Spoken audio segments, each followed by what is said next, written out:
Éric Ciotti devait déposer une proposition de loi pour qu'on abroge la loi de 1968. Il a retiré cette proposition de loi pour, encore une fois, ne pas perturber l'éventualité d'une grâce présidentielle. Et un certain nombre de ministres s'en sont offusqués, montrant qu'il y a un peu de zizanie et un peu de difficulté d'approche entre les différents ministres au sein du gouvernement de François Bayrou.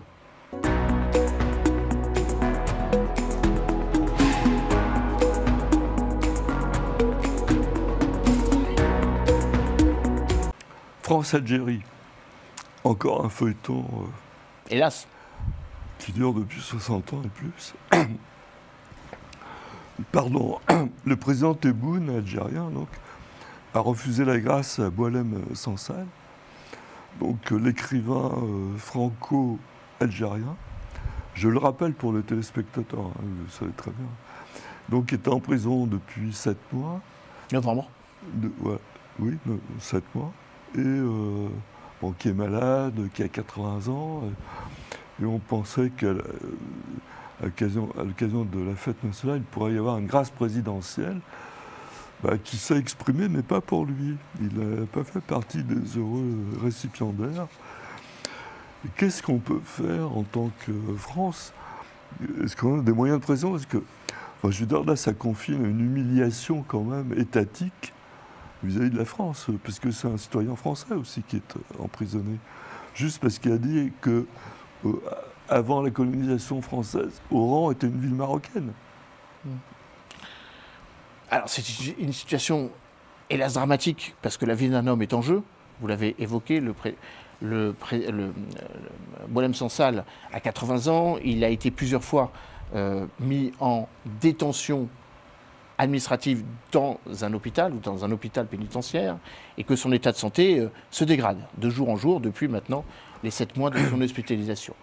Deuxièmement, la grâce présidentielle, qui était une grâce qui advenait dans un moment particulier, le 65e anniversaire de l'indépendance algérienne, le 5 juillet dernier, a bien eu lieu, mais sans ni Boualem Sansal, ni Glaise, un nouveau cas, Vincent, je ne me souviens plus d'ailleurs du prénom, mais peu importe, d'un journaliste sportif qui a été arrêté à Tizi Ouzou et qui est accusé aussi d'actes d'espionnage. Donc on est dans une logique où non seulement nous avons mais maintenant 2 cas de Français détenus selon des conditions qui sont celles que le régime algérien brandit, atteinte à la sûreté nationale, mais qui sont celles que vous évoquiez de manière beaucoup plus prosaïque, la liberté d'expression d'un écrivain qui a le droit d'écrire ce qu'il veut et de dire ce qu'il veut et de penser comme il le souhaite. Cette liberté d'expression auquel nous sommes particulièrement attachés. Alors que pouvons-nous faire? Premièrement, il faut que le gouvernement français soit unitaire dans sa capacité d'action vis-à-vis du président Tebboune. Et tel ne fut hélas pas le cas ces dernières semaines. Il y a au sein du gouvernement des positions différentes. Le ministre des Affaires étrangères, Jean-Noël Barrot, est assez insistant sur l'idée qu'il faille jouer l'apaisement pour ne pas provoquer, j'utilise ce terme peut-être de manière abusive, mais ne pas créer le sentiment d'un acharnement contre les autorités algériennes.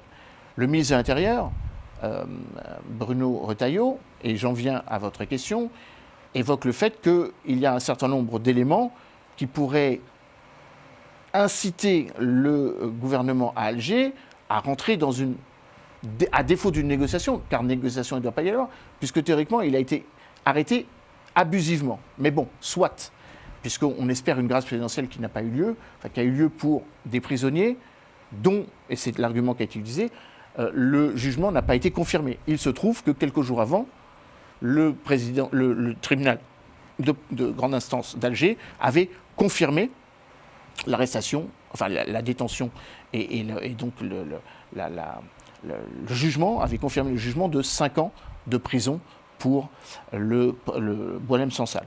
Et donc avec une logique qui consiste à ce que nous ayons un certain nombre d'éléments, l'abrogation de l'accord donc de 1968 sur les travailleurs algériens, qui est plutôt favorable, enfin grandement favorable d'ailleurs aux travailleurs algériens.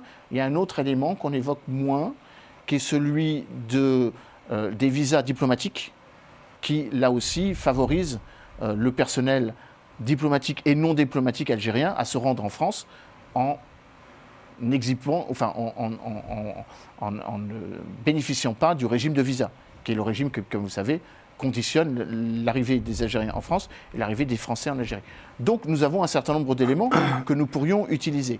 Malheureusement, ces éléments ne sont pas utilisés, justement, parce qu'il avait été demandé, une scène d'ailleurs au Parlement, à l'Assemblée nationale en témoigne, Éric Ciotti devait déposer une proposition de loi pour qu'on abroge la loi de 1968.